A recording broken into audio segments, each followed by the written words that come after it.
estudios que estamos planteando ahora, una selección de papers, una selección de artículos, ¿no?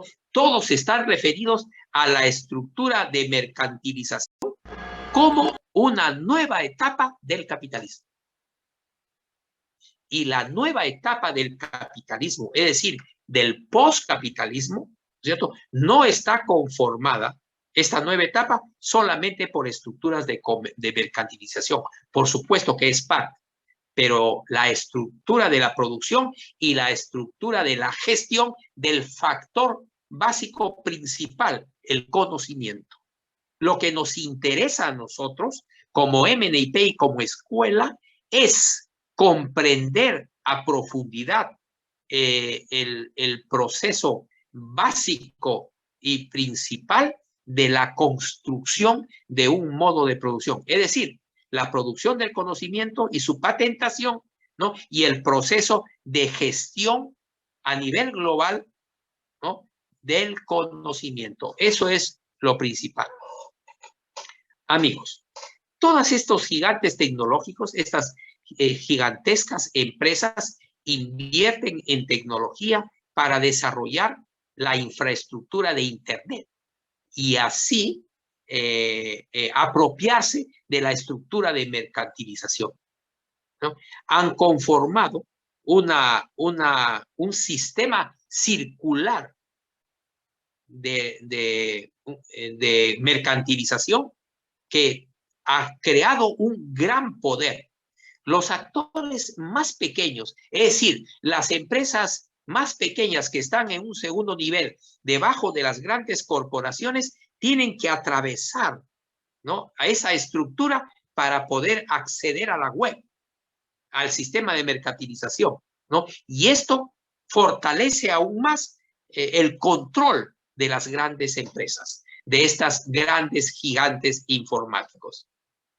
Bueno, sin embargo, el problema es que se está tratando a nivel de centros de investigación como si el problema de un nuevo orden de producción es un problema de Facebook o es un problema de estos gigantes tecnológicos. Claro, Facebook, dice el actor, es un escandaloso, es osado y un tremendo ejemplo de un nuevo orden económico global. Sí, es un ejemplo, pero no es todo el orden, el nuevo orden postcapitalista de producción. Por eso se habla de modo de producción económica y social. Es el sistema concebido como una etapa histórica, es el sistema concebido como una sociedad, una etapa, ¿no?, de la sociedad en todo el proceso histórico, de la propiedad y del trabajo. Sin embargo, el estudioso de este tema tan importante que estamos obligados a analizar para poder llegar a nuestro programa de acción, es decir, la tricotomía del desarrollo, la autogestión, la autosuficiencia y la autonomía, ¿no? Nos lleva a tener que organizar la información según cómo se está planteando en el mundo. El capitalismo de la vigilancia, que estábamos haciendo referencia, no abarca solo a Facebook, ni al sector tecnológico. La lógica económica, esta lógica económica de la vigilancia, ¿cierto?, del uso de los datos de todos los seres humanos del planeta, se está institucionalizando en todos los sectores, desde empresas de seguro, empresas inmobiliarias, sistemas educativos, sanitarios, agrícolas, etcétera. Y solamente para poner algunos ejemplos, se está institucionalizando el sistema de vigilancia, ¿no? Esta forma de generar renta ¿no? De generar rentabilidad, ganancias, plusvalía, ¿no? Se está universalizando. Por eso es que el sector este es muy importante. Volvemos a repetir, pero no lo es todo. Se hace una referencia muy importante en este paper. Se hace un paralelo de el colonialismo español, ¿no? Con lo que está pasando ahora a nivel mundial con la colonización de estos gigantes tecnológicos. Dice que así como en la época colonial los imperios, ¿no? Conquistaban pueblos enteros, apropiándose de su territorio y de sus recursos naturales, el colonialismo de datos, este sistema, el colonialismo de datos, se apropia de la información extraída, dice, del comportamiento humano. El comportamiento humano que genera datos, las relaciones humanas, las relaciones comunitarias, sistémicas, las relaciones familiares, etcétera, conforman una enorme cantidad de datos, ¿no? Que estas grandes empresas extraen y se apropian. Google, Facebook, son compañías que generan más ingresos que muchos países pequeños y se fundamentan principalmente en la expansión en todo tipo de actividades y en todo el planeta. Por eso se les llama los imperios de la nube, los imperios de las plataformas, ¿no? Eso es lo que se está dando. Se compara, decía, a la conquista española con lo que hoy está sucediendo. ¿Cómo fue la conquista? La España desarrollaba la escritura, textos y escritos, y eran leídos en español a nativos de las tierras conquistadas que no hablaban el idioma. Eso es. Lo que está pasando es que nos están convirtiendo, dice el autor, ¿no? En ser partes, en ser siervos del modelo económico de la vigilancia, del sistema de la vigilancia, del sistema de la apropiación de data del comportamiento humano en general. Los datos, lo que se genera, la información, viene vinculada a derechos de autor y términos de propiedad para que las empresas finalmente puedan poseer este sistema, esta información, extraer información, usarlo y compartirlo, ¿no? No ligarlo simplemente como persistentemente se hace en estos estudios, no ligarlo simplemente a las personas, ¿no? Sino a todo el sistema planetario en general. Por ejemplo, nuestra Amazonía. Nuestra Amazonía tiene enorme cantidad de información latente en la biodiversidad. Hay enorme cantidad de conocimiento que es importantísimo y que va a generar enormes ganancias si empresas gigantescas comienzan a extraer conocimiento, patentarlo y apropiarse de eso, ¿no? Eso es. Por eso no es simplemente el comportamiento humano en sí, los datos de los que, por ejemplo, estamos presentes en esta sala, sino toda la información que se genera en el sistema económico-social mundial. Estamos en una etapa de este proceso en que ninguno de nosotros se puede desconectar de este sistema informático mundial. No es posible, ¿no? No es posible que nos desconectemos de este sistema informático. Y esto es lo que se plantea de que es el dominio de la del sistema este que se va formando, y por eso es de que se le concibe con un nuevo orden económico mundial. Por supuesto que se plantea como la regulación de los monopolios, se plantea que tiene que haber una regulación que ponga límites al poder de los imperios tecnológicos, así como se puso límites al monopolio, ¿no? Al capitalismo monopólico. Es posible hacerlo, dice el autor, pero va a ser muy difícil porque apenas estamos comenzando a plantear el cómo regularlo. No sabemos realmente, ¿no?, en cómo es que se va a desarrollar todo este sistema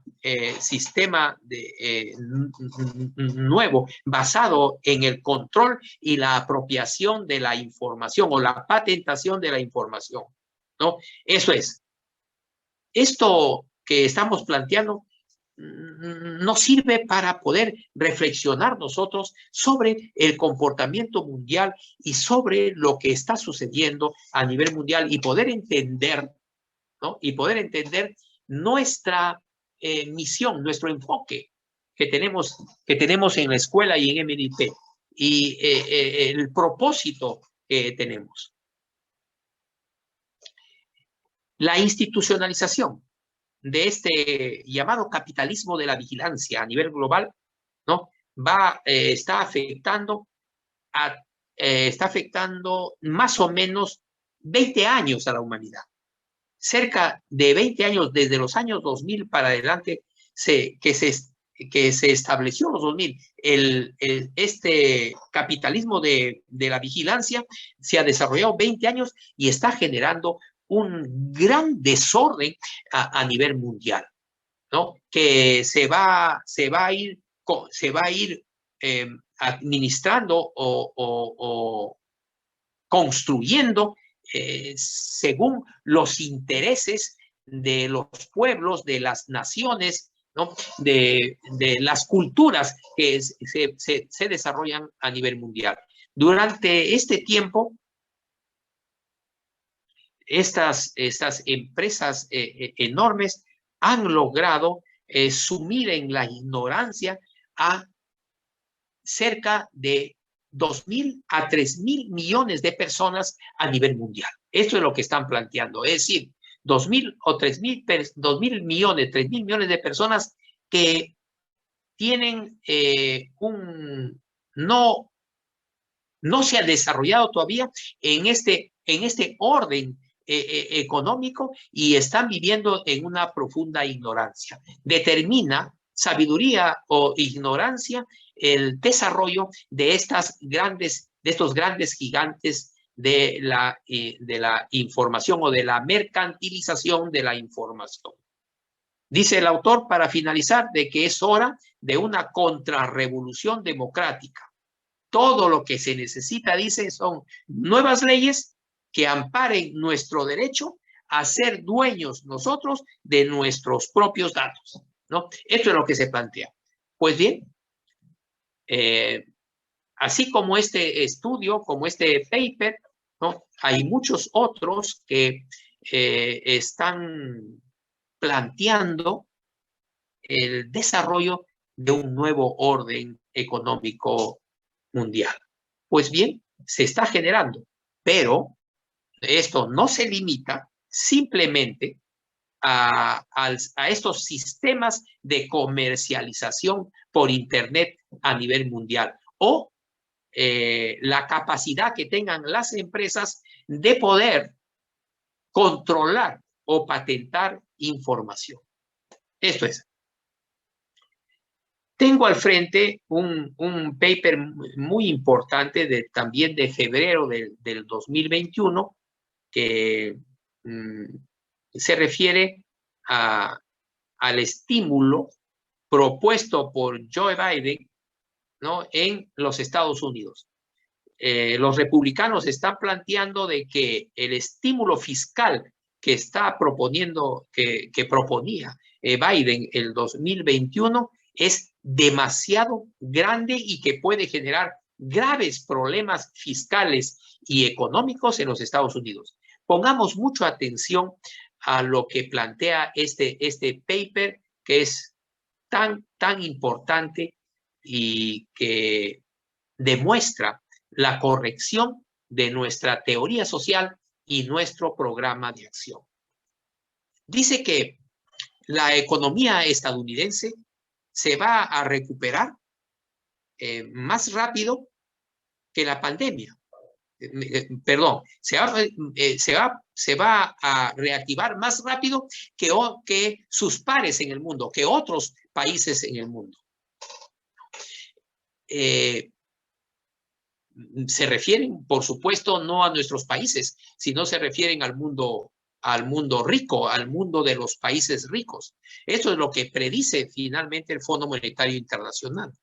Dice, y no es porque se va a recuperar los Estados Unidos, no es porque va a controlar la enfermedad, porque no lo ha hecho, ni lo hace mejor que otros países, sino sobre todo por el enorme estímulo económico dirigido a los hogares de menores ingresos, ¿no?, en los Estados Unidos.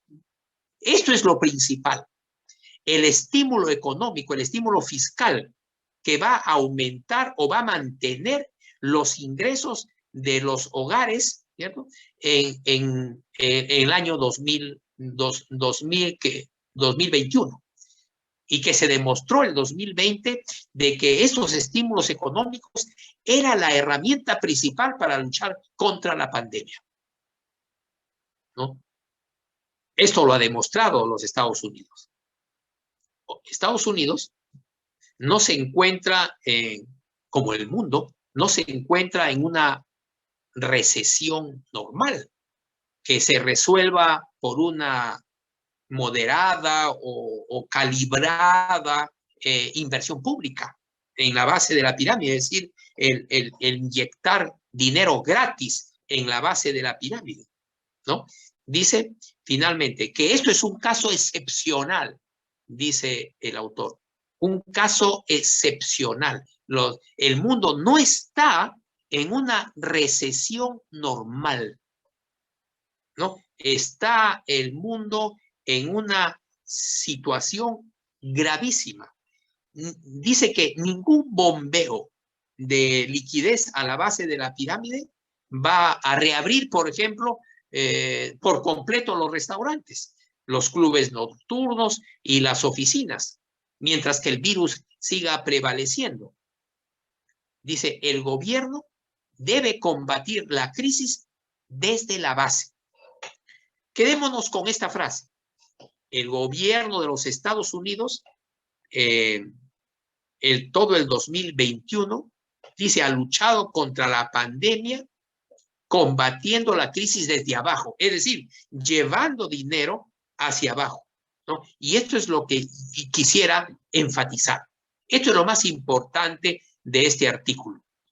En la búsqueda de información nos chocamos con este artículo que es sumamente importante y que demuestra, ¿no?, demuestra totalmente, cabalmente, la teoría nuestra de la reactivación de la economía nacional a través de la inyección de liquidez, ¿no?, en las familias que lo han perdido todo, o la PEA, ¿no?, que han perdido sus trabajos y ha perdido, como la MIPE, todo su capital de trabajo. Dice que el Congreso debería gastar lo necesario, debería permitir el gasto necesario en vacunas, pero sobre todo, dice, en reponer los ingresos de los trabajadores que soportan el peso de la crisis. Escuchen, amigos, lo voy a leer plenamente. Dice, los trabajadores en gran parte han perdido sus puestos de trabajo por causas ajenas a su voluntad. Y si sus ingresos se desplomaron, ¿cierto?, por causa de la pandemia y no de su propia voluntad, ¿no?, toda la economía, ¿no?, toda la economía, si estos trabajadores no se les repone sus ingresos, ¿no? Se va a transmitir todo un proceso de parálisis de la economía. Dice de que no es válida la discusión en torno a la preocupación desmedida de la ayuda fiscal, ¿cierto?, frente al desastre. No se debería discutir, dice, siquiera el costo que le implique al Estado al proporcionar la ayuda que necesita la población, sobre todo la población económicamente activa más vulnerable. Sin embargo, sabemos claro, de que los grandes déficits fiscales pueden conllevar un riesgo muy grande. Según las proyecciones oficiales que se publicó, ¿no?, al comenzar el 2021, ¿no?, con los estímulos proyectados del Estado norteamericano, ¿cierto?, a la base de la pirámide, va a haber una caída del PBI, dice, extraordinaria, y esto no ha sucedido todo lo contrario. Al iniciarse el año 2021, todo parecía que se iba a colapsar los ingresos fiscales debido a estas ayudas masivas, a esta inyección de liquidez a la base de la pirámide, ¿no?, que está llevándose adelante en todo el mundo. Pero esto no ha sido así, ¿no? Más bien, hoy vemos el 2022, al culminar el 2021, de que esta inyección fiscal en la base de la pirámide ha sido una locomotora que ha hecho de que el PBI se recupere en unos países muy rápido. El PBI, no el ingreso familiar, totalmente. Pero esta es el no dejar que caiga el ingreso familiar, va a ocasionar de que el PBI, la maquinaria del PBI, ¿cierto?, se mantenga. La maquinaria de la producción interna.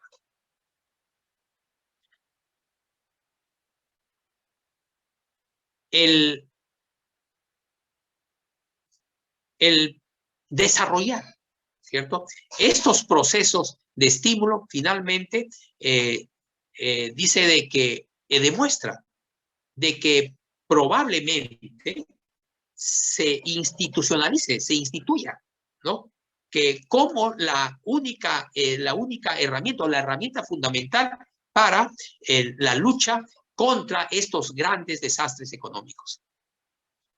Finalmente han hecho retroceder a Biden, hicieron retroceder a Biden porque Biden planteaba un estímulo de 2 billones en los Estados Unidos, pero finalmente lo hicieron retroceder a 950,000 millones de dólares, o sea, a la mitad, ¿no?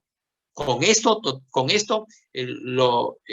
a pesar de esto, se logró cubrir en gran parte el seguro de desempleo, ¿no?, de millones de americanos, ¿no?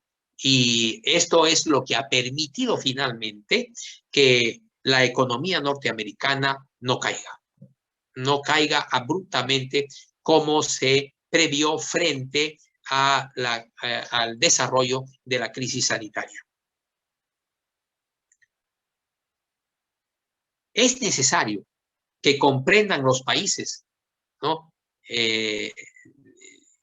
que frente a las consecuencias de la pandemia, ¿no?, y la necesaria recuperación de la economía, frente a todo ello, debe haber una unión nacional que se comprometa fundamentalmente, que se comprometa al apoyo de todos para que el gasto fiscal que se tenga que hacer ocurra, ¿no? Este paper, esta investigación, ¿no?, de lo cual ha salido un paper, demuestra, amigos, de que no se puede reactivar una economía si es que no se repone los ingresos de los trabajadores o pequeños empresarios MIPE, ¿no? Que han perdido buena parte de sus ingresos familiares o buena parte de su capital de trabajo,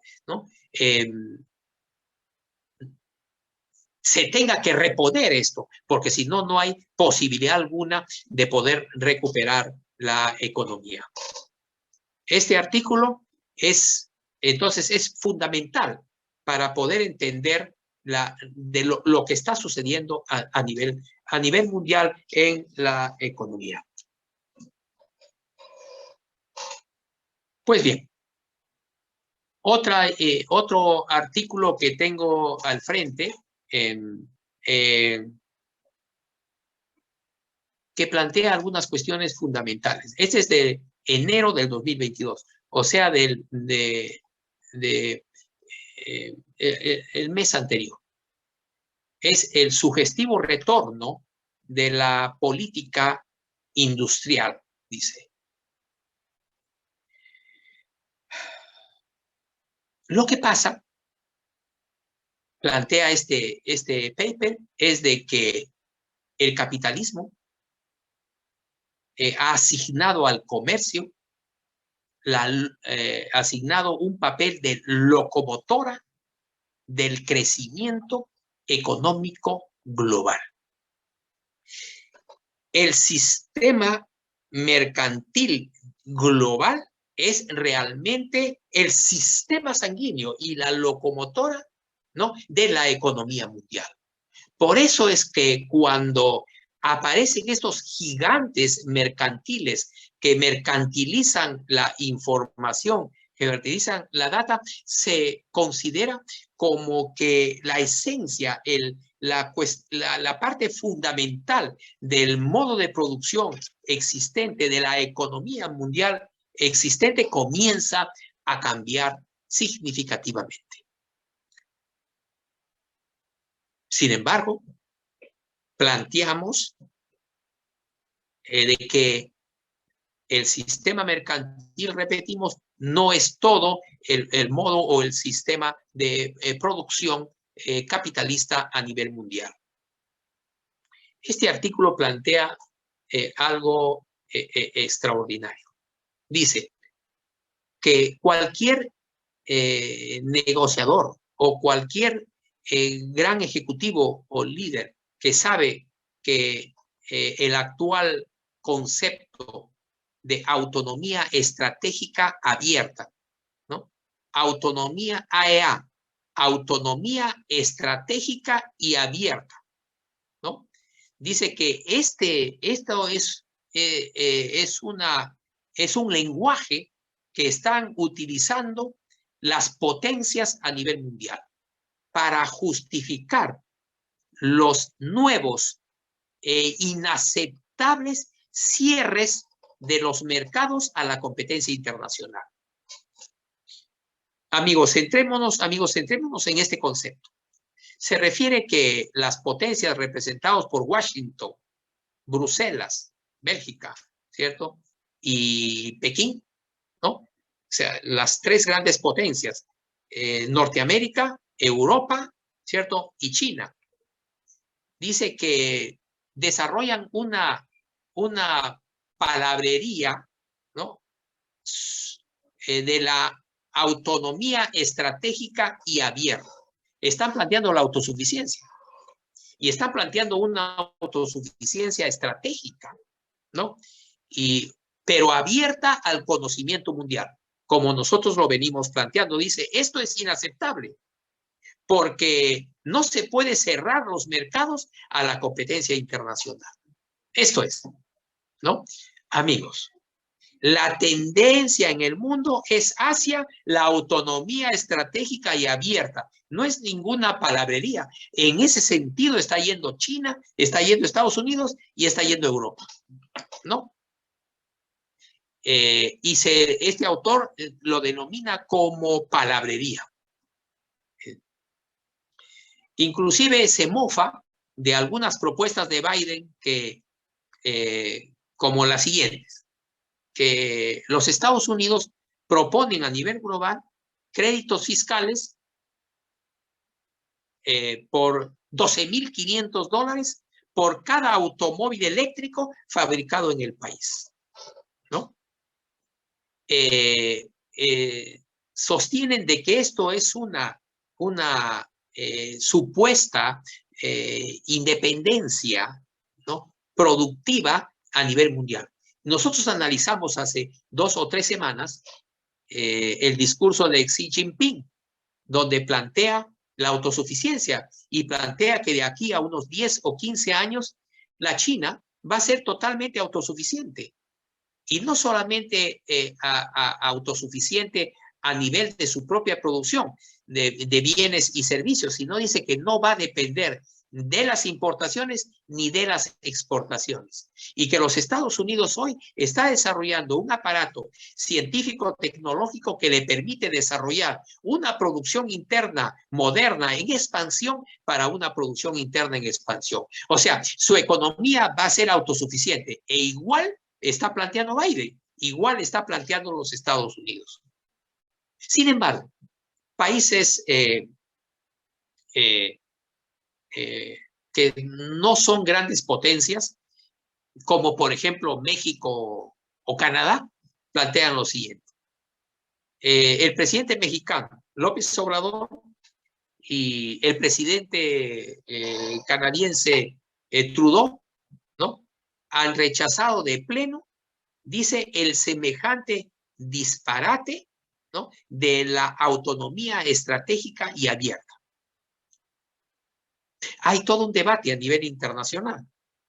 Sin embargo, no se entiende que el mundo ha ingresado a un proceso de desglobalización y cambio de época. Eso es lo principal. Dice López Obrador y Trudeau que el garantizar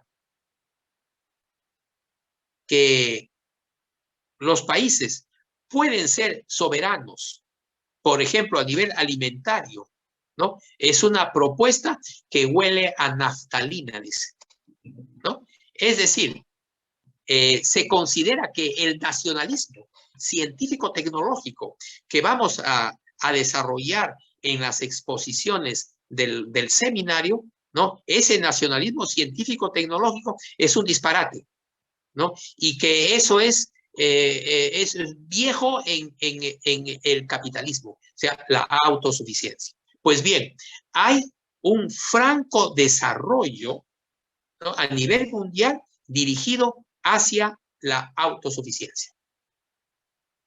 Pues bien, la clase política, entonces, de los Estados Unidos y de Europa están planteando que se debe lograr rápidamente un alto grado de autosuficiencia a como dé lugar.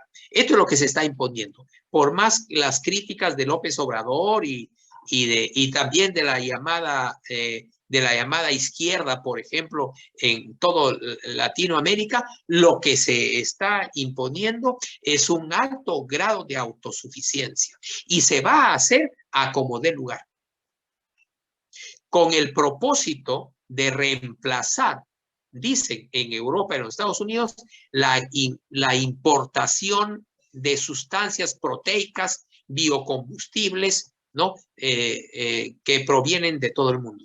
No, Europa quiere ser autosuficiente frente a Estados Unidos. China quiere ser autosuficiente frente a Estados Unidos y frente a Europa, ¿no? Es la independencia, la autosuficiencia, ¿no? No depender de sustancias importadas, por ejemplo, Europa de los Estados Unidos a nivel proteico de biocombustibles, ¿no? Y de otros productos alimenticios, ¿no? Estos commodities, estas mercancías estandarizadas como la soya, el etanol, ¿no?, el biodiesel, ¿no?, y otras mercancías estandarizadas, los famosos commodities, ¿no? Todo esto se está fraccionando entonces. Todo eso se está rompiendo. Los grandes países están imponiendo un liderazgo de autosuficiencia. Dice el artículo que La versión más extrema de esta estrategia de la autonomía estratégica y abierta se puede encontrar en los comentarios del presidente Xi Jinping de China. El pasado 13 de diciembre, hace 2 meses, plantea este estudio, el líder comunista sostuvo que su país no podía depender del abastecimiento extranjero en el campo, por ejemplo, de la energía, fundamentalmente, de petróleo, gas natural, tampoco debe depender de cereales, del maíz, el trigo, la soya, tampoco de los minerales de hierro, cobre, bauxita, entre otros ejemplos referenciales. ¿Qué está planteando Jinping? La plena autosuficiencia de China, ¿no? Solamente ha señalado 3 campos: el campo de la energía, el campo de los cereales y los productos o las materias primas mineralógicas. China se está preparando para no depender de nadie a nivel mundial, a nivel de importaciones, y tampoco depender de compradores de sus mercancías consideradas en el mundo hasta hace pocos años como mercancías muy baratas y que China producía para todo el mundo. Eso es, amigos. El presidente Xi Jinping en este discurso también destacó que las necesidades de importación no deberían exceder ya ahora a más del 15 o 20% de la demanda que hoy tiene, ¿cierto?, a nivel mundial. Es decir, no hay un esfuerzo extraordinario de algunos países hacia la autosuficiencia, ¿no? Es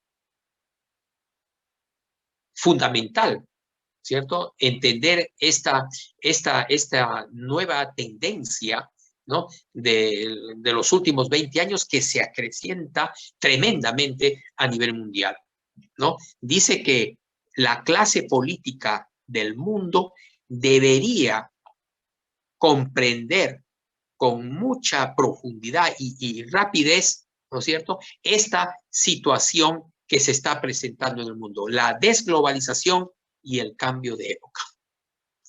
Pues bien, amigos, podemos hacer un intermedio, ¿no?, y poder prepararnos para una segunda parte, pero a base de consultas y participaciones de los asistentes. Esta es una sesión que lo queremos plantear para poder provocar una discusión, una participación de los asistentes hoy a la sala, ¿no? Y poder discutir a profundidad, ¿no?, esta recopilación de planteamientos a nivel mundial sobre este nuevo orden mundial que se va formando y que no se entiende a nivel mundial cuál es su estructura. Por eso es necesario hacer referencia o partir de la teoría social, ¿no?, que se ha desarrollado, ¿no?, y las necesarias actividades sistémicas de un programa de acción. Pues bien, amigos, podemos iniciar un intermedio y retomar el diálogo y la exposición, ¿no?, en una segunda parte. Muy bien, señor moderador. Perfecto, director. Perfecto, profesor. Después de este breve descanso de 5 minutos, pueden iniciar con sus preguntas, comentarios y aportes a través del botón levantar la mano o pidiendo la mano pidiendo la palabra a través del chat. Volvemos.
Estamos de vuelta.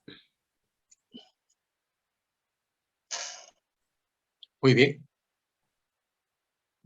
Em, ¿Aló? ¿Me escuchan? Sí, sí, yo estoy escuchando. Estamos Gracias, escuchando. gracias, profesor. Bueno, podemos iniciar esta ronda de preguntas. Por favor, los participantes que deseen darnos sus comentarios pueden levantar la mano. Señor Gado, buenas noches.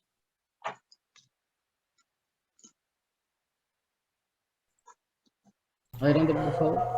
Muy buenas noches, profesor Ramón Espinosa. Muy buenas noches a todos los asistentes a este evento. Mi pregunta o comentario va a lo siguiente. Nuestra ideología del MNP, basado en una teoría científica social, está orientado a una tecnología, por darle un nombre, a una tecnología triple A. A de autosuficiencia, A de autogestionario y A de autonomía, lo cual me parece bastante factible. Es decir, resumido en una palabra, el postcapitalismo.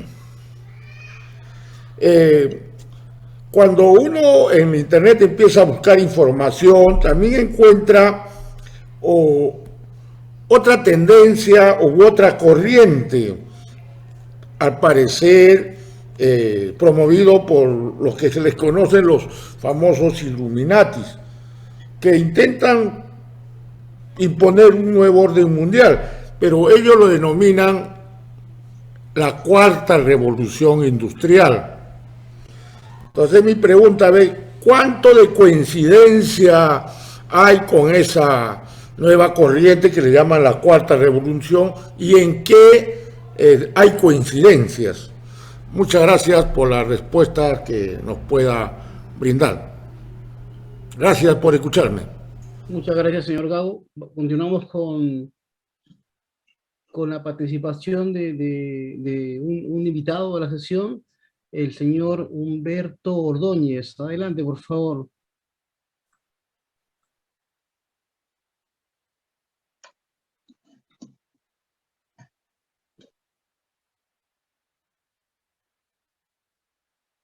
Sí, se escucha muy bien. Buenas noches.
Muchas gracias, Humberto. No tenemos más preguntas, profesor. Muy bien. A ver si se animan, porque hemos tocado un problema fundamental de ingreso al estudio del modo de producción de comunidades autosuficientes.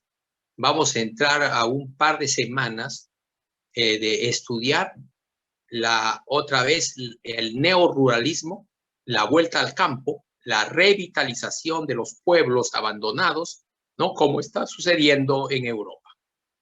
Es fundamental.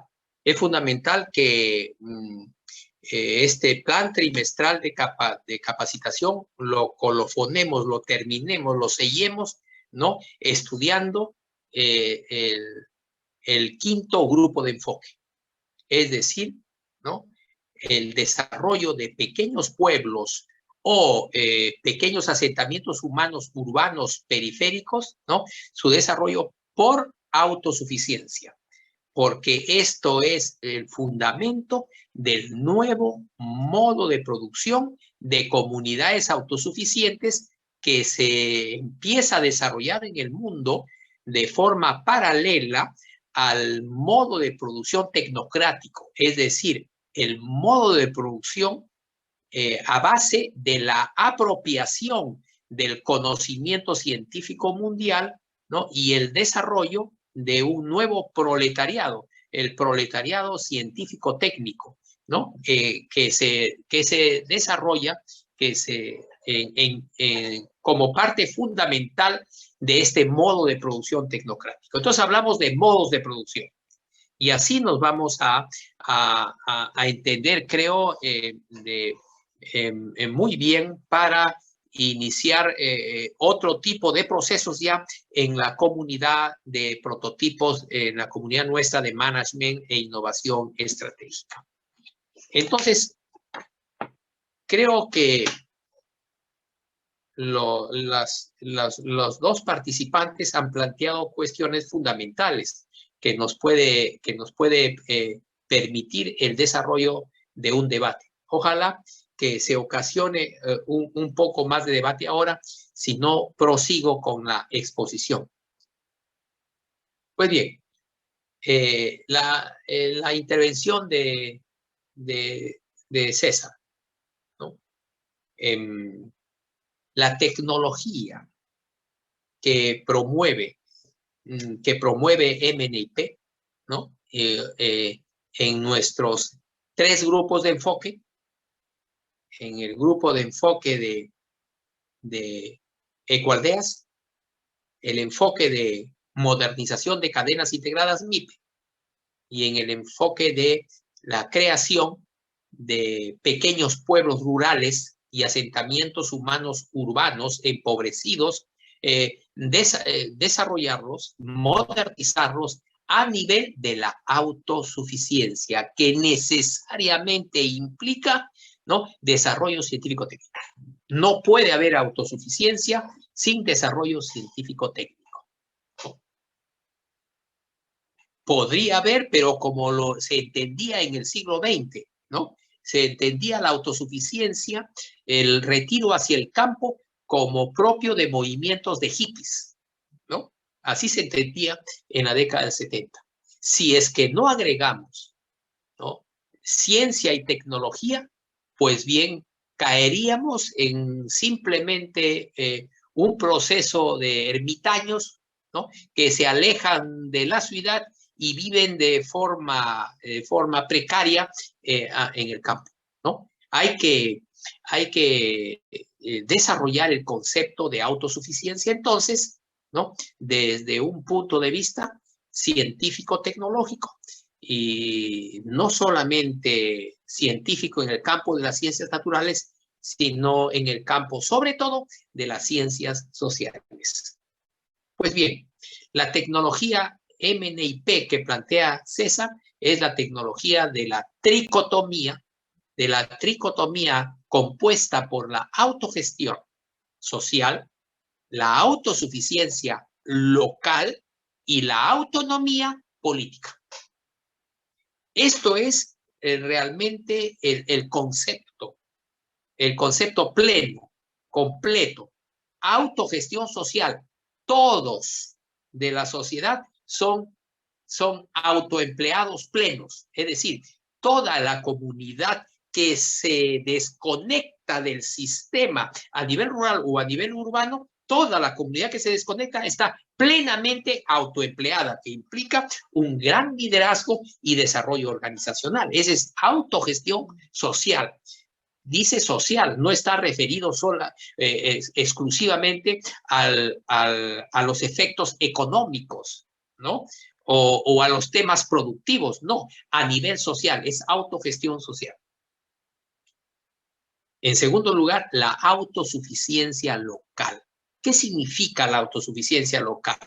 Que esa comunidad que se desconecta, que se atreve a ser autosuficiente porque tiene condiciones, sobre todo científico-técnicas y de liderazgo, esta comunidad es absolutamente autosuficiente en bienes y servicios básicos. Cuando los europeos hablan de autosuficiencia, hablan más bien de servicios que bienes. Hablan de la energía, por ejemplo, autosuficiencia energética, ¿no? Por ahí comienza. En nuestro caso, ¿no? La autosuficiencia local tiene que ver principalmente con la autosuficiencia alimentaria, ¿no? Los comestibles, ¿no? Y bienes básicos son producidos en esa comunidad de forma autosuficiente, ¿no? Y se desarrolla la autosuficiencia local en todo el sentido, ¿no? Es autosuficiente en educación, en salud, ¿no? En el desarrollo de los niños, en la protección de los ancianos, en la ecología, ¿no? En el reciclaje, en la seguridad, ¿no? Que es muy importante. A través de la autonomía en seguridad vamos ingresando al tercer componente de la tricotomía, es decir, a la autonomía política, ¿no? Que eso hay que plantearlo, ¿no? Con mucha certeza, debido de que es un tema, la autonomía política es un tema muy delicado, ¿no? A nivel mundial. Ha generado problemas cuando ha sido mal utilizado, ¿no? A nivel mundial, la autonomía, este concepto, ha sido muy mal utilizado muchas veces, pero la autonomía política ahora es fundamental. Entonces, el César dice, la tecnología MIPE, o sea, la AAA, la tecnología de la AAA, está bien, es correcto verlo así. Sin embargo, vamos más allá de la tecnología, ¿no? Más allá de la tecnología. Es un modo de producción, ¿no? El propio César lo planteó, trajo un documento extraordinario sobre el modo de producción de comunidades autosuficientes. Y el modo de producción es no solamente fuerzas productivas, sino también son relaciones de producción. No solamente es que la propiedad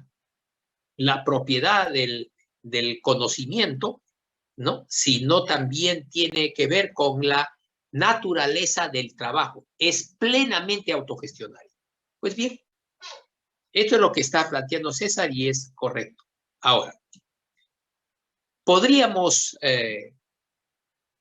definir el nuevo modo de producción que está surgiendo, el tecnocrático, y también el modo de producción de comunidades autosuficientes como la cuarta revolución industrial.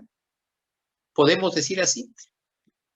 Pues bien, cuando hablamos de industria, estamos hablando de automatización y trabajo a escala.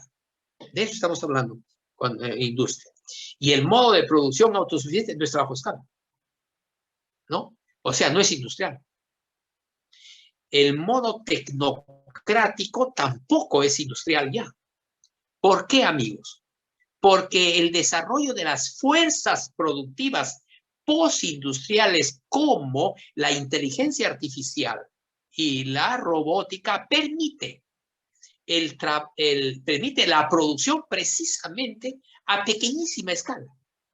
No es producción a escala, no es estandarizada. Por ejemplo, digamos, una industria que se desarrolla ya en el sistema postindustrial. Digamos, la producción de pantalones Levi's, ¿no? A nivel mundial. Son 300 ítems que tiene. Un joven se utiliza su computadora y comienza a diseñar su propia ropa, o sea, su propio pantalón, ¿no? Dentro de los 300 modelos. Entonces, él dice, él envía las medidas, ingresa a un programa de computadora en Levi's, ¿no? En segundos, esta solicitud de este cliente de un pantalón que él lo ha diseñado, ¿no?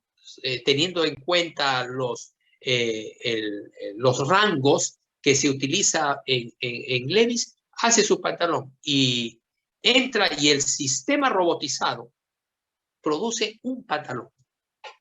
Solamente produce un pantalón para ese cliente, no es trabajo a escala, no es industrial. ¿No? O sea, no es el concepto industrial de la automatización, la estandarización y la producción a escala. Es un sistema precisamente diferente, cualitativamente diferente, ¿no? Entonces, amigos, nos vamos despidiendo, ¿no? Del mundo de la automatización y del trabajo a escala, del trabajo estandarizado, precisamente el postcapitalismo y lo contrario a la estandarización, ¿no? Es más bien centrado en la particularidad de la demanda, ¿no? Que es muy, muy diversa. El patrón ahora a nivel mundial es el patrón de la estandarización todavía, ¿no? Y de los commodities, por eso se dice. Todo esto es propio del capitalismo industrial. La postindustria es algo completamente diferente, completamente diferente. Ya no está basada en las fuerzas productivas industriales, o sea, en la maquinaria y la tecnología industrial, sino precisamente todo lo contrario. Pues bien, el amigo Humberto Ordóñez, ¿no? Amigo Humberto, en el Perú, todo lo que consumimos, desde comestibles hasta ropa y bienes, todo tipo de bienes y todo tipo de servicios, tienen un componente extranjero, ¿no? De 70% promedio. Todo lo que usted consume o todo lo que consumimos desde que tomamos desayuno y desde medicinas y todo, ¿no? Y servicios, telefonía y todo tiene una composición de una composición extranjera, ¿no? De 70% promedio. Entonces, el Perú, ¿no? Hoy es un país absolutamente dependiente. Si hoy mismo determináramos, como en Venezuela, de que cerramos las fronteras y nos desconectamos del mercado global, pues nos morimos de hambre, ¿no? Así como estamos organizados.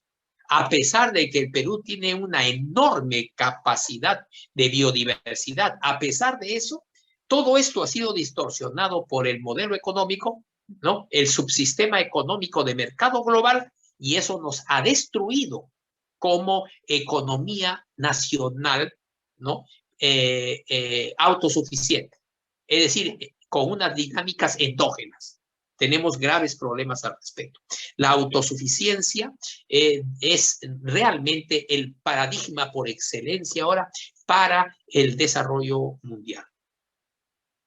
La autosuficiencia, por supuesto, tiene un par, como lo dice Humberto, tiene un par, y eso se llama el cooperativismo.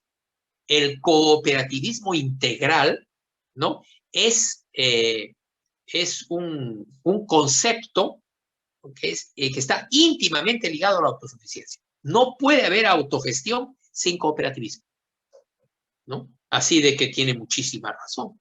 No puede haber autogestión ni tampoco autosuficiencia, por ejemplo, financiera, sin cooperativismo, ¿no? Tiene que desarrollarse las microfinanzas, pero a nivel de la experiencia del cooperativismo integral del mundo, ¿no? Que principalmente se ha desarrollado muchísimo en España. Hay en muchos otros países, pero España no está dominado por el cooperativismo, ¿no? Hay un proceso de desarrollo muy importante del cooperativismo ahí, ¿no?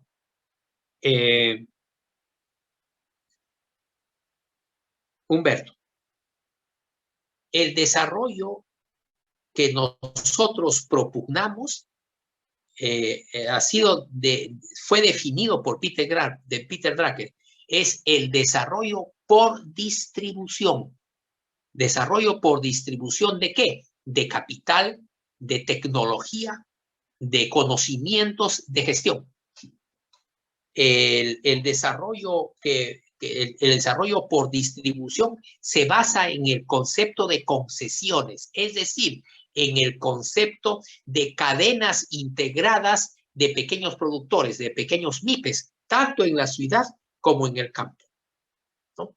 Este concepto del desarrollo por distribución del producto social, de la riqueza social, es contrario al otro concepto tradicional del subsistema económico de mercado global, que centra en ¿qué? En el desarrollo por inversión de capital global y por exportación, es decir, a través de plataformas de exportación.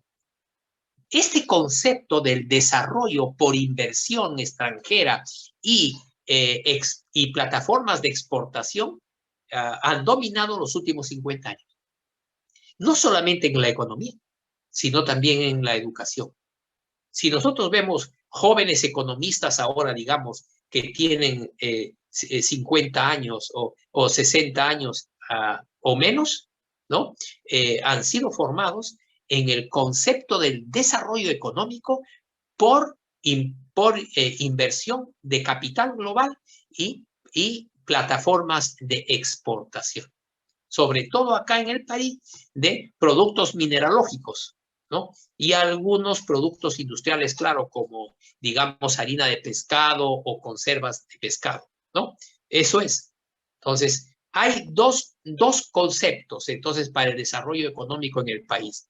El concepto de formar una economía de dinámica global, y el otro, el de desarrollar una economía endógena, una economía autóctona, una economía interna de desarrollo con dinámicas internas. Eso es. Entonces, lo que usted se está planteando, la autosuficiencia, el cooperativismo y el desarrollo por distribución, no por repartición de la riqueza a base de la propiedad, ¿no? Del capital, es completamente correcta, ¿no? Completamente correcta, ¿no? Para finalizar, el modo de producción autosuficiente, el modo de producción de comunidades autosuficientes, ¿no? Tiene otra matriz energética, ¿no? La posindustria está en relación también con el cambio de la matriz energética, ¿no? El capitalismo tiene una matriz energética, ¿no?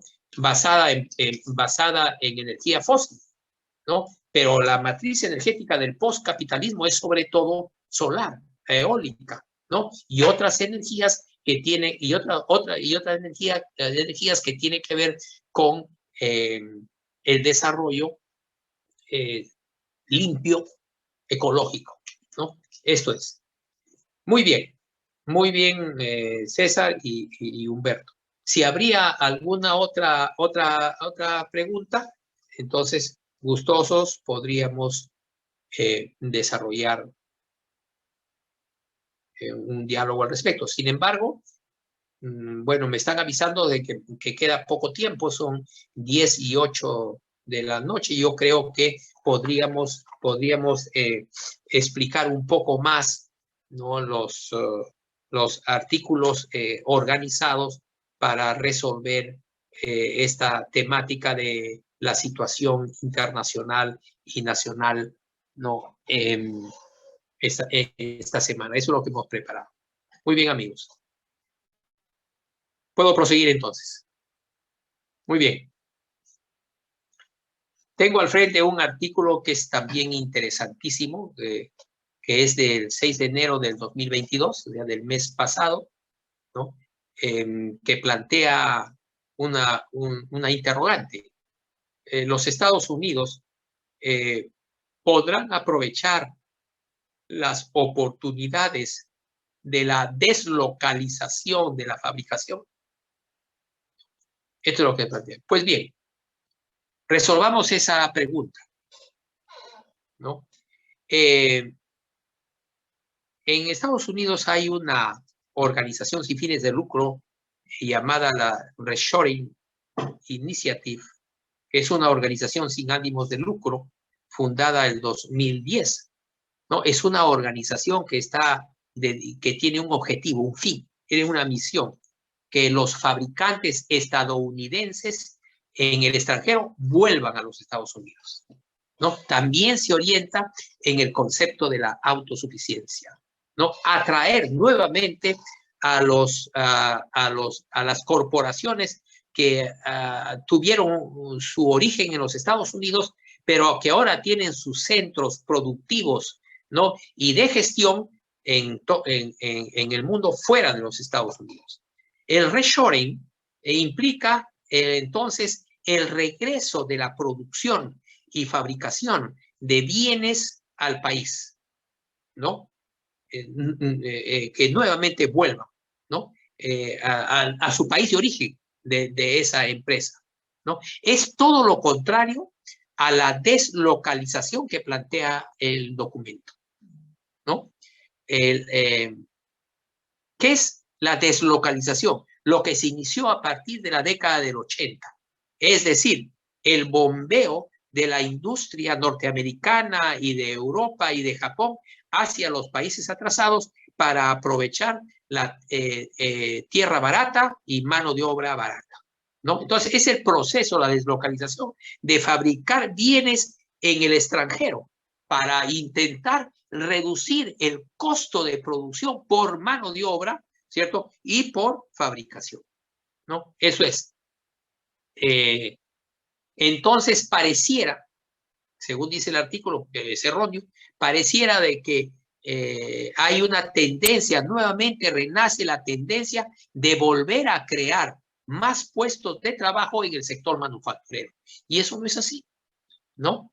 La desglobalización, o sea, lo contrario a la deslocalización, tiene que ver con el desarrollo científico-técnico del país de origen.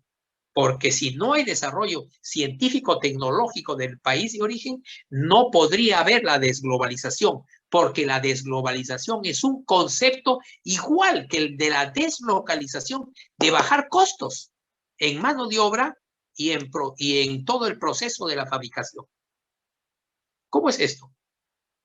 Es que si a una corporación se le plantea, ¿no?, con una serie de beneficios, otra vez desglobalizarse y volver al país de origen, no va a ser para fabricar como en la década del 70, ¿no? Va a ser que se va a fabricar bienes ya diferentes, totalmente diferentes, como por ejemplo los carros eléctricos, ¿no? Producir bienes diferentes, pero sobre todo a base de ciencia y tecnología, lo que va a ocasionar que no se generen puestos de trabajo que generaban en la década del 70 esta empresa antes de deslocalizar su producción, ¿no?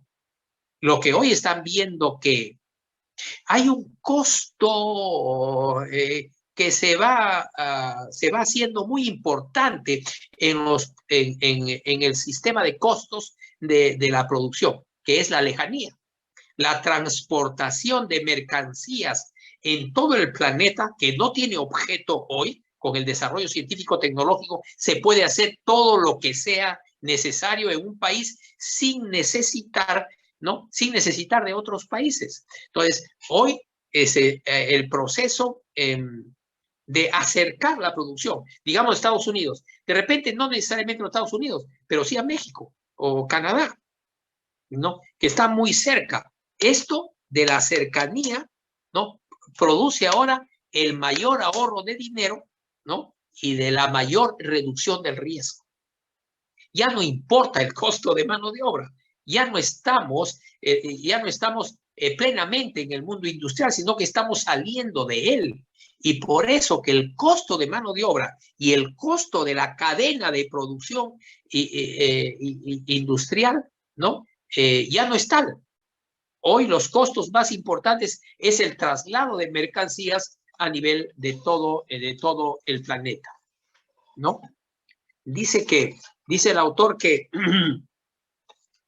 es lo que realmente importa, lo que realmente se necesita para fabricar en los Estados Unidos es tener una instalación de fabricación altamente automatizada, o sea, ¿no? Y lo plantea mal, no es altamente automatizada, sino es tener una instalación basada en la robótica y en la inteligencia artificial. Porque el decir altamente automatizada confunde, como si todavía, como el autor cree, estar dentro todavía del sistema, ¿no? Aunque en una cuarta etapa en el sistema de la fabricación industrial, ¿no? Lo que al instalar estas fábricas a base de robótica y de inteligencia artificial, la cantidad de mano de obra y de trabajo humano que ocupa, ¿no es cierto?, es ínfima frente a lo que sucedía en la década del 70. Prosigamos rápidamente, por la hora. Voy a leer un pequeño párrafito, ¿no?, que es contundente. Mira lo que dice. Si lo que se busca es acondicionar un edificio existente, un edificio viejo abandonado, digamos en Detroit, ¿no? La corporación que nuevamente regresa, entonces compra ese edificio existente, ¿no? Porque esas zonas que han sido antes desocupadas, hoy son ocupadas por Amazon, son ocupadas por los gigantes tecnológicos. Claro, replantean totalmente el edificio, lo adecúan, ¿no?, a su sistema de producción de ganancias, utilizando la información y la tecnología, ¿no? ¿Cierto? Esto es lo que está sucediendo en los Estados Unidos, en áreas metropolitanas muy grandes. La desglobalización que se está desarrollando raudamente está absorbiendo todas las instalaciones de almacenamiento del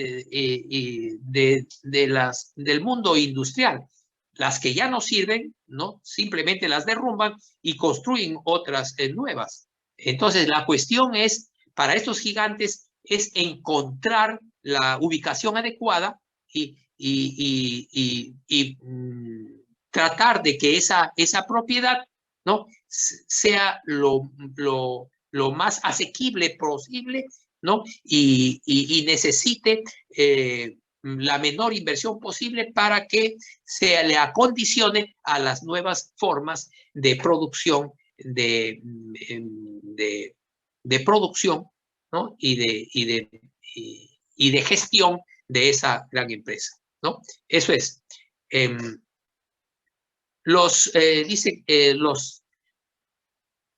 Estos atrasos de la cadena de suministro que estábamos viendo, este fraccionamiento de la cadena de suministros transpacíficos, ¿no? Hoy están animando a los fabricantes a mirar nuevamente a trabajar dentro de los Estados Unidos o máximo, como decía, trabajar en México. Por ejemplo, la General Motors, con sede en Detroit, ha anunciado el año pasado, en abril, que planea invertir más de $1.000 millones en una planta en la ciudad mexicana de Ramos Arizpe, ¿no? Quiere instalar su planta ahí y que va a producir vehículos eléctricos. Y ya no los va a producir en China, ¿no? Ni en el sudeste asiático. Hay mucho riesgo por esto de la quiebra de las cadenas de suministros. Entonces, se está pensando probablemente, no solamente, como dicen algunos autores, no solamente en la autosuficiencia de los Estados Unidos, sino una autosuficiencia regional, digamos Canadá, Estados Unidos y México, ¿no? De lo que se trata es ubicar la producción lo más cerca posible del mercado estadounidense. ¿Para qué? Para reducir los tiempos y los riesgos del tránsito, ¿no? Y los problemas que hay en las cadenas de suministro, ¿no? Es decir, hacer una cadena de suministro mucho más cercana, más chica, ¿no? Y que no sea tan tensa como es ahora a nivel transpacífico, ¿no? A nivel y también transatlántico, depende de qué costa veamos en los Estados Unidos, ¿no? De eso se trata, ubicar lo más cerca posible la producción al mercado norteamericano, ¿no? Esta desglobalización se está viendo, dice el autor, en sectores que antes ni se pensaba, como son los sectores de procesamiento de alimentos, ¿no? Inclusive de la minería, los insumos de la minería, los insumos químicos y los productos refinados. Los fabricantes globales se sienten ahora atraídos por instalarse en México, muy cercano a los Estados Unidos, ¿no? Hay una buena mano de obra joven, ¿no? Y preparada o rápida, una mano de obra que se puede rápidamente capacitar, ¿no?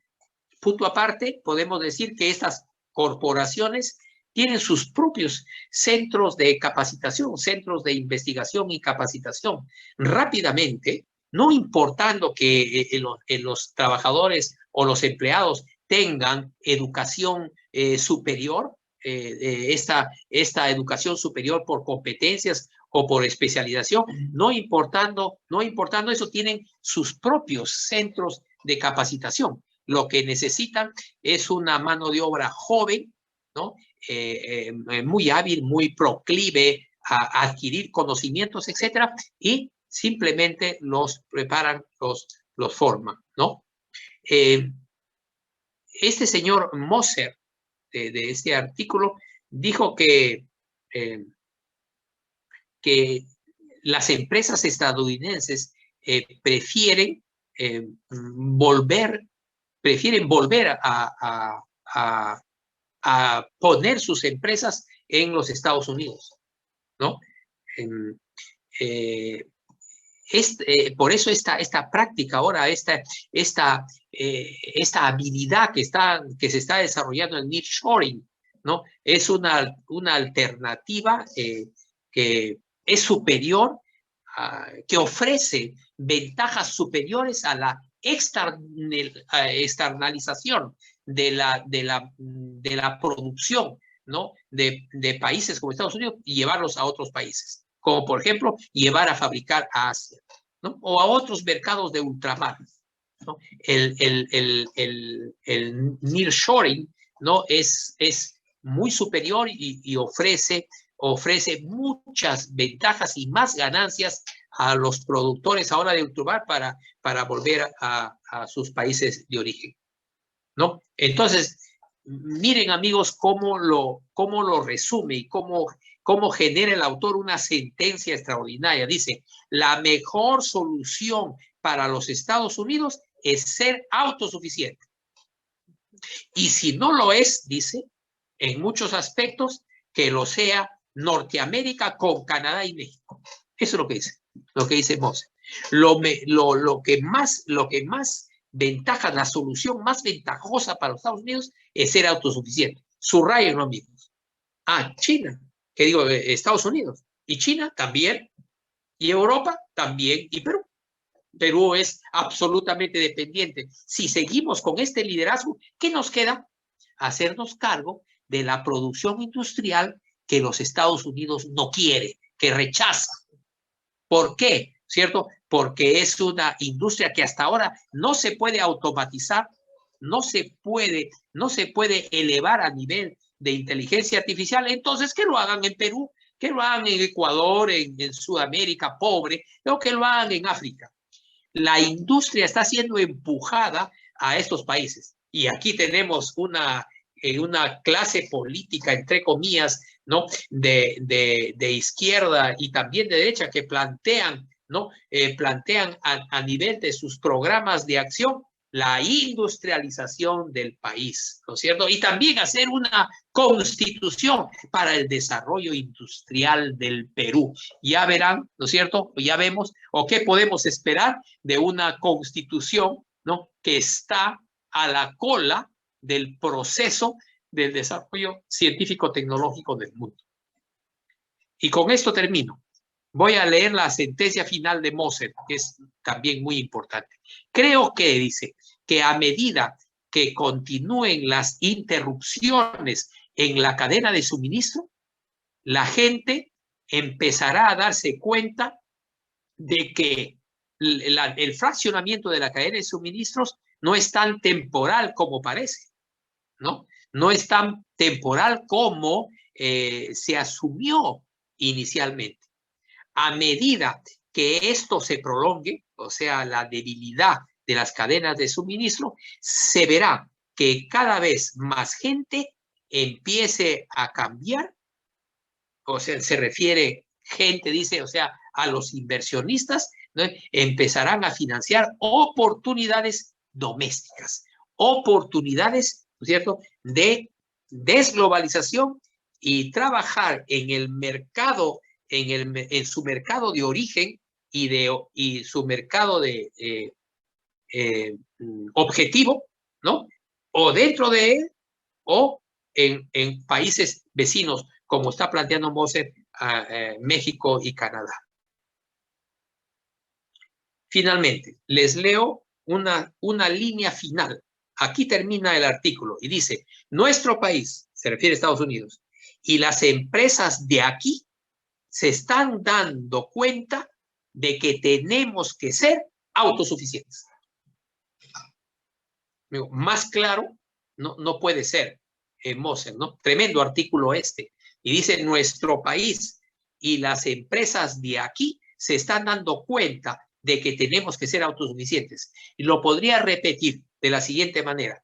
Nuestro país, el Perú, y las empresas de aquí, sobre todo las MIPES, tendrán que ser organizadas y lideradas para poder crear una economía de dinámica interna, de crear una producción interna para un mercado interno en expansión, siendo autosuficientes. ¿A base de qué?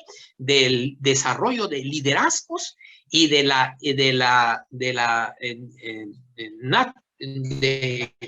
traer lo mejor de la ciencia y la tecnología mundiales para que se aplique a nuestra biodiversidad. Muy bien, amigos,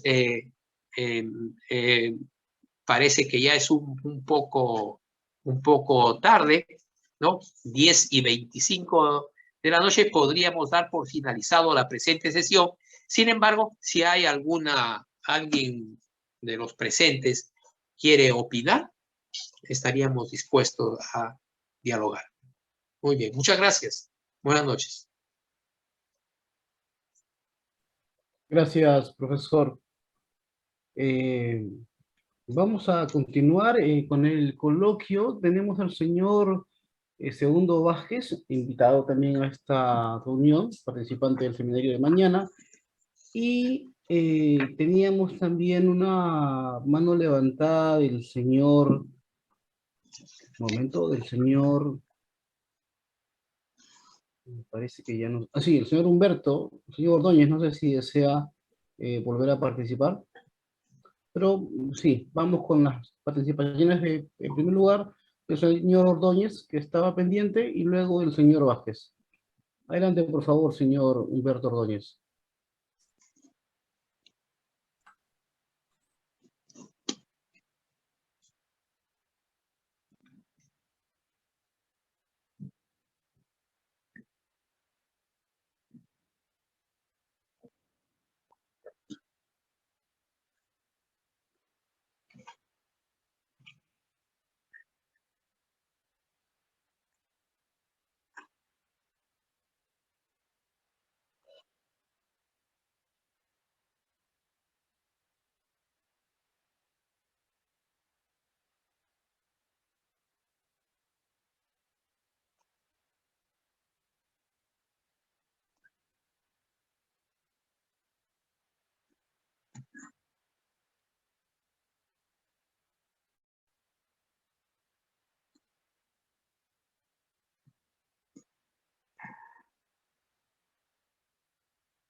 Gracias. Gracias, señor Ordóñez.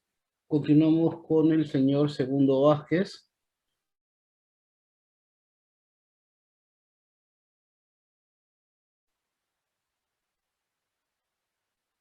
Aló, buenas noches. Bueno, profesor Ramón, buenas noches. Buenas noches. Bueno, parece que los norteños estamos, lo de tu tierra, estamos copando las intervenciones. Somos de Lambayeque, Chiclayo prácticamente. Bueno, mira, la práctica pareciera como que el capitalismo se derrumba, ¿no? Y creo que es son intervenciones que a veces ocurren en los ámbitos políticos, como que fracasó el neoliberalismo, fracasó el capitalismo, porque estamos yendo hacia otra, ¿no? ¿Tú no crees? Estaba leyendo la vez pasada Harvey, habla de que el capitalismo como sistema se reacomoda nuevamente y se relanza, ¿no?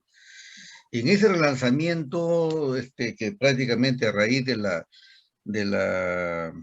cuarta revolución industrial, ¿no? Como tú has señalado también, no es tanto así, ¿no? O sea que prácticamente el sistema tiene para rato todavía, ¿no? El sistema capitalista como tal. Lo podemos llamar postcapitalismo, postmoderno, pero es el capitalismo como tal. Entonces, ¿tú crees que las propuestas como la de Fukuyama, que señalaba que es la última estadio, es el desarrollo del capitalismo actual, y prácticamente las opciones que habrían hacia una situación, diríamos, socialista, eso ya prácticamente no tiene cabida? ¿Cuál sería tu reflexión, por favor? O sea, en otras palabras, Lo que nos queda es trabajar dentro del sistema capitalista y saber manejar las variables que ella te presenta. ¿A eso podríamos llegar con la propuesta que estás haciendo? Gracias, mi estimado profesor Ramón. Muy bien, muchas gracias. Muchas gracias. Dos preguntas otra vez muy interesantes.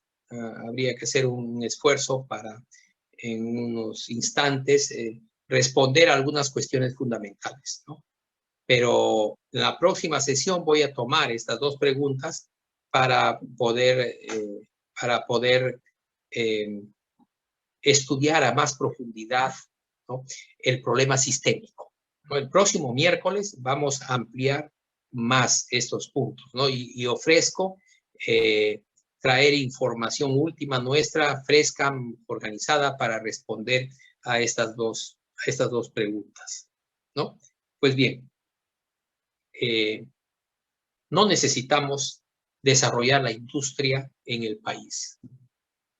El país tiene una riqueza natural extraordinaria, una flora y una fauna extraordinaria, única en el mundo, ¿no? Que guarda en su seno enorme cantidad de conocimiento, enorme cantidad, ¿no?, de desarrollo científico-tecnológico.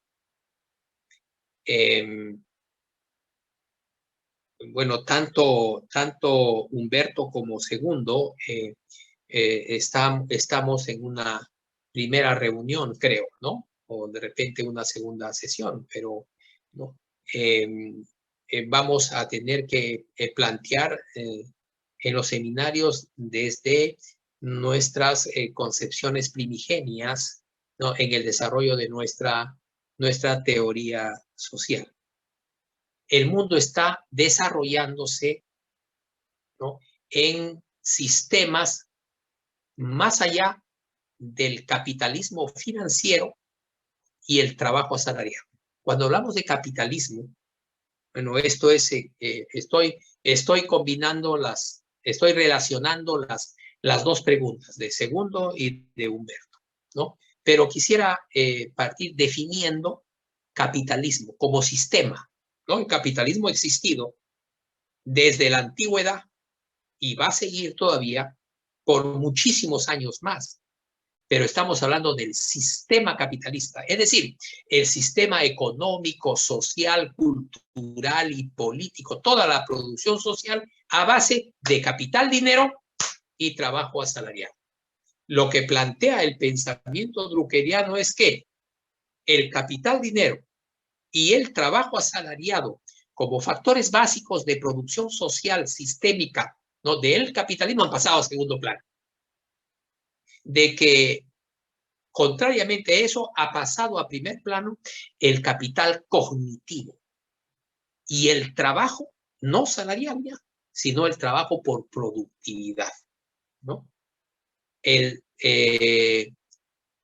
capital cognitivo, ¿no?, es el conocimiento patentado, mercantilizado y convertido en renta, en ganancia, ¿no? En producir ganancias. ¿Ya? Este capital ya no es un capital financiero. Por ejemplo, una patente ahora tiene un precio en dinero enormemente superior a cualquier tipo de propiedad. Por ejemplo, solamente la marca Apple, que guarda en su seno un conjunto de patentes, ¿no?, tiene un precio superior 3 veces, 2 veces y media o 3 veces el PBI de Perú. O sea, más o menos está en 500.000 millones de dólares a 600.000 millones de dólares, solamente una marquita como la de Apple, ¿no? Por eso es que dicen lo que he comentado, de que algunas corporaciones producen y valen más que en términos de dinero, en indicadores monetarios, más que muchos países, ¿no? Y eso es cierto.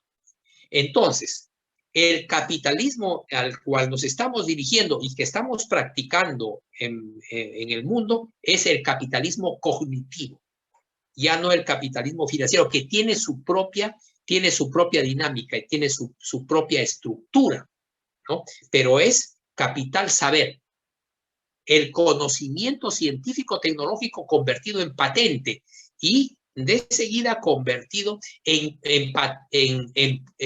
productividad y en ganancias que se pueden medir según los indicadores del mercado del dinero. Eso en primer lugar. Capitalismo, el capitalismo como capital dinero ha pasado a segundo plano. Eso voy a ampliar mucho entonces la próxima sesión, ¿no? Vamos a ver cómo, por ejemplo, el stock de capital dinero en el mundo es aproximadamente de 500 a un poco más de 500, 600 billones. Para tener una idea, el PBI de Estados Unidos es 22 billones.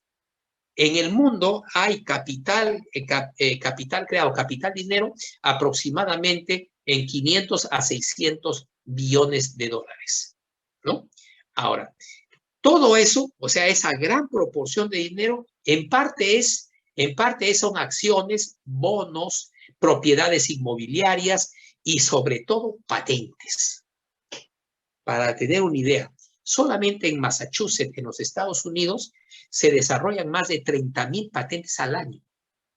El mundo se está convirtiendo, ¿no? Se está convirtiendo en un capitalismo a base de patentes, ¿no? Que eso es el principal componente del llamado capital cognitivo. Ahora, los científicos y los tecnólogos no trabajan a base de salarios, trabajan a base de grants, de subcontratas. Por ejemplo, un grant en los Estados Unidos, 1.200.000, $1.5 millones, lo paga el Estado. El 90% de los grants los financia el Estado norteamericano, ¿no? ¿Y qué es lo que hacen para desarrollar el grant? Contratan a un laboratorio de unos, digamos, 15 a 20 científicos y tecnólogos en los Estados Unidos y que toma la subcontrata, ¿no? Y entre ellos hay una repartición de la remuneración del Estado por productividad. Se acabó el capitalismo. No hay salario. El salario se extingue. El trabajo de mano de obra de la industria se extingue. Y también el capital dinero pasa a un plano muy, muy inferior al capital cognitivo, ¿no? Como digo, una sola patente empieza a costar en dinero según la capacidad de conocimiento, la cantidad o la cualidad del conocimiento que esa patente ofrezca. Eso es, ¿no?, en lo que nos estamos yendo. Estamos yendo digamos, a un sistema, digámosle capitalista, cognitivo, ¿no? Pero está basado en el conocimiento, ya no en el dinero, como antes. Eso tiene otra estructura, ¿no? Son fuerzas productivas diferentes, relaciones de producción diferentes, la naturaleza de la propiedad, la que da poder, la que da estatus, es diferente. No tiene poder el que tiene dinero, sino tiene poder el que tiene conocimiento, o sea, el que se apropia del conocimiento científico-técnico y lo convierte en ganancia de dinero, ¿no? Eso es lo principal.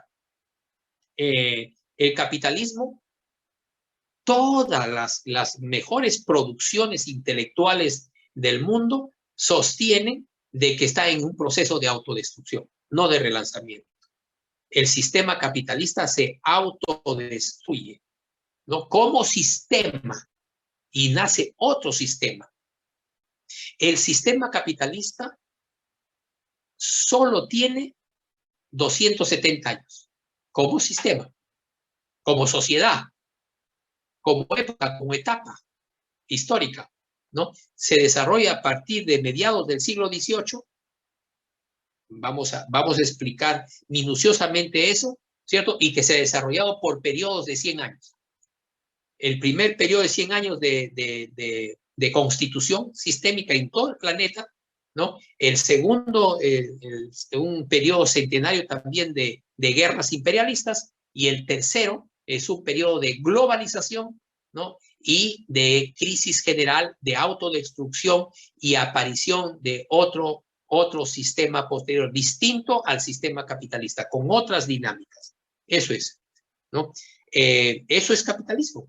Eso es capitalismo. Capitalismo es un sistema que se basa en la propiedad de capital-dinero y utiliza y explota el trabajo a través de salario. Ese es el capitalismo, ¿no? Otro sistema de propiedad y otros sistemas de relaciones de producción, ¿no? Entonces cambia la esencia cambia la esencia del sistema y se convierte en otro, un sistema postcapitalista, no socialista. El socialismo es capitalismo. Según Lenin y según Peter Drucker, el socialismo es un capitalismo sin capitalistas. Es decir, un capitalismo con un solo propietario del capital, el Estado, con capitalismo de Estado, ¿no? Y ahí está todo el salario, por eso es capitalista, porque toda la gente vive con un salario que paga el Estado, ¿no? Y el Estado es el único propietario de capital, pero es capitalismo, un capitalismo de Estado, un capitalismo sin capitalistas, como dijo Lenin, ¿no? Eso es, ¿no? Socialismo es capitalismo, definitivamente, ¿no? Porque se basa en el capital y en la mano de obra asalariada, y eso es capitalismo. Esos son los dos factores básicos de producción social. Hoy aparecen factores cruciales, todavía no básicos, factores cruciales, que es el capital saber y los trabajadores del saber, el proletariado del saber, que son los científicos y los tecnólogos, que frente a la riqueza de los capitalistas viven en la precariedad, ¿no? Viven en una situación de subalterna a nivel de ingresos económicos. Pues bien, la segunda reforma agraria que nos plantea Humberto, ¿no? Y que lo hemos visto aquí de alguna manera, ¿no? Es la industrialización del campo, ¿cierto? Es decir, la reforma agraria consiste en capitalizar el campo, ¿cierto? E industrializar el campo, principalmente a base de palabra de la pequeña propiedad, porque es de palabra, ¿no? Porque eso no tiene nada que ver con una constitución ni nada. El capitalismo industrial se desarrolla destruyendo la pequeña propiedad y concentrándola. Si no, no es capitalismo, ¿no? Cuando quieran desarrollar de forma tardía el capitalismo industrial en el campo, lo que están haciendo es destruyendo la pequeña propiedad y van a modernizar el campo, que significa gran propiedad o mediana propiedad, ¿no? A base, ¿no? de inversión de capital de todo el mundo, o sea, la inversión de capital global. No puede haber desarrollo industrial del campo sin inversión de capital global. No existe, ¿no? Los procesos de industrialización ahora tienen que ser, ¿no? A base de capital global y precariedad del trabajo asalariado, ¿no? La pequeña propiedad va a ser destruida, sería destruida. Esa es la segunda reforma industrial. ¿Y por qué digo que es ahora anacrónico? Es debido a, como dice el propio Humberto, de que otros países están por la cuarta revolución agraria, por la cuarta reforma agraria, ¿no? Eso es, por supuesto, ¿no? Hoy, si solamente observamos un poco cómo se desarrolla el sistema agrario de los países ricos, ¿no? Vamos a ver una tecnología, ¿no? Extraordinaria, alta tecnología, ¿no? Y ahí no puede haber pequeña propiedad. ¿Por qué? Porque la alta tecnología y la alta producción implica escala. Y la escala es contraria a la pequeña propiedad. ¿Nosotros qué planteamos? El modo de producción de comunidades autosuficientes a base de la pequeña propiedad. Pero ¿cómo va a ser esto? ¿Cómo es posible esto en un mundo de tecnología avanzada? Sí, pues, porque, por ejemplo, amigo Humberto, un melón orgánico en Japón cuesta $50. Es decir, si usted mete a la producción orgánica, ecológica, por ejemplo, en nuestra sierra, ¿no? Mete usted una producción organizada a nivel ecológico y sostenible y prepara a los pequeños agricultores, ¿no? Para que se conviertan en una fuerza de trabajo, ¿no? Ecológica, va a ver que una hectárea va a producir 20 veces de lo que produce hoy, por más tecnología que usted le meta ahí. Lo que necesita el mundo es producción ecológica, producción sostenible. Necesitamos un tipo de producción agraria, no industrial, precisamente lo contrario. Necesitamos una producción ecosostenible, una producción orgánica, ¿no? A todo nivel, en flora y en fauna. Inclusive en camélidos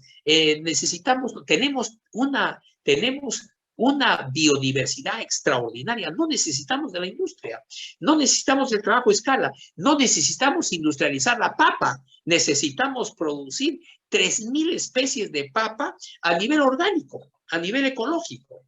Necesitamos una papa nativa que lo consuma el mundo. Y si usted lo convierte en algo industrial, destruye la papa. O sea, destruye sus especies, ¿me entiende? El desarrollo de las especies, de la biodiversidad en el campo, entonces implica modos de producción de comunidades autosuficientes, con tecnología ad hoc, ¿no? Ad hoc al trabajo comunitario autosuficiente. ¿Qué significa eso? De que desarrolla su propia tecnología ahí en el mundo. Por supuesto que los alemanes, Humberto, se ríen de nosotros cuando vamos a comprar tractores. Los alemanes dicen, ¿tractores? Para el Perú. El Perú no es ese país del mundo andino, del subcontinente andino. ¿Y para qué quieren tractores? ¿Y por qué no aplican la misma tecnología que nosotros tenemos? No, ellos trabajan con chaquitaclias electrónicas, ¿no? Han tomado la tecnología andina, ¿no? La han convertido en una tecnología electrónica. Y tienen chaquitaclias electrónicas, es una palanita electrónica con su asiento y muy cómoda, ¿no es cierto? Y cada alemán siembra su pequeña propiedad. Con chaquitaclias no necesitan tractores, no necesitamos industria. Necesitamos otra tecnología. Y esa tecnología hay que inventarla, por supuesto.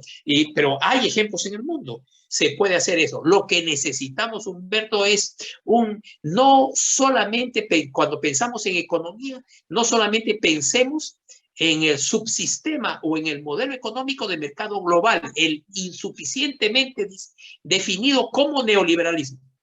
Esa es una parte de la economía. Claro, es la que más produce para el PBI, o la que produce como locomotora, arrastra toda la economía y produce el PBI tan miserable que tenemos hoy. Pero ese es el modelo económico, es el subsistema. Pero hay un segundo subsistema que siempre hago referencia, el subsistema económico estatal y paraestatal, científico-tecnológico. El Estado es el que tiene que desarrollar su economía, pero una economía paraestatal en alianza estratégica con científicos y tecnólogos del mundo. Hay que traer, como lo está haciendo España ahora, ¿no? Hay que recuperar, España va a recuperar 12.000 científicos y tecnólogos el 2022 y 2023. Hay que recuperar y hay que traer acá científicos y tecnólogos de todo el mundo para su desarrollo intercultural e interdisciplinario en nuestro país, aplicando conocimiento a la biodiversidad. Eso es el segundo modelo económico. Tiene que ser estatal, paraestatal, científico, el que tiene que impulsar el desarrollo del nacionalismo científico-tecnológico en nuestro país, como otros países, sobre todo los ricos, ¿no? Se necesita el Estado. Y en tercer lugar, la economía principal, la socioeconomía MIPE, que tiene que ser modernizada, desarrollada, porque ahora es un caos, es absolutamente ineficiente, ¿no? Y se desarrolla por debajo de la línea de pobreza muchas veces. Necesitamos un modelo económico, la socioeconomía MIPE, modernizada, con liderazgos de gestión, de concesión, que centros direccionales que concedan microfinanzas, tecnología, conocimiento. El Estado debería estar centrado, la clase política debería estar centrada en lo que es la economía principal de nuestro país, que es la socioeconomía MIPE. Muy bien, amigos, es un poco tarde. La próxima sesión vamos a ir desarrollando, sobre todo en los 4 seminarios, ¿no? Vamos a ir desarrollando a profundidad y alcanzándoles textos organizados para poder estudiar, ¿no?, estos seminarios. Les solicitamos encarecidamente, ¿no?, que no dejen de participar en los seminarios, ¿no? Se inscriban en estos seminarios, promuevan la inscripción de sus relaciones amicales, familiares, colegas, etcétera, que se involucren, ¿no?, que sean partícipes de estos seminarios que vamos realizando. Yo quisiera terminar diciendo lo que digo a muchas personas que me llaman, de que el seminario es una palabra enorme, vilipendiada en el país, ¿no? Cualquier instituto de por ahí, ¿no?, produce seminarios. Dice que hacen seminarios, cualquier universidad por ahí hacen seminarios. Seminarios, amigos, es sinonimia de doctrina. Seminario es sinonimia de credo, de ideología, de alto nivel investigatorio. O sea, seminario no lo puede aplicar cualquiera, lo aplican instituciones grandes. MNIT ha llegado a ese nivel de seminario. Es por eso que se ha constituido como Escuela Superior de Innovación Estratégica. ¿Por qué? ¿No? Porque tenemos que practicar seminarios urgentes. Vamos a desarrollar 16 seminarios este año. No pueden dejar de asistir a estos seminarios y tener esa información que nosotros organizamos, ¿no?, y que les vamos a estar dando constantemente. Muy bien, muchas gracias, buenas noches, gracias a los participantes de esta sesión. Buenas noches. Gracias, profesor. Gracias, apreciados participantes de esta sesión. El día de mañana nos estaremos comunicando con los invitados a esta reunión por parte de los coparticipantes de la comunidad para gestionar su participación en la serie de seminarios de CIE. Buenas noches, director. Buenas noches, amigos. Hasta la próxima. Recording stopped.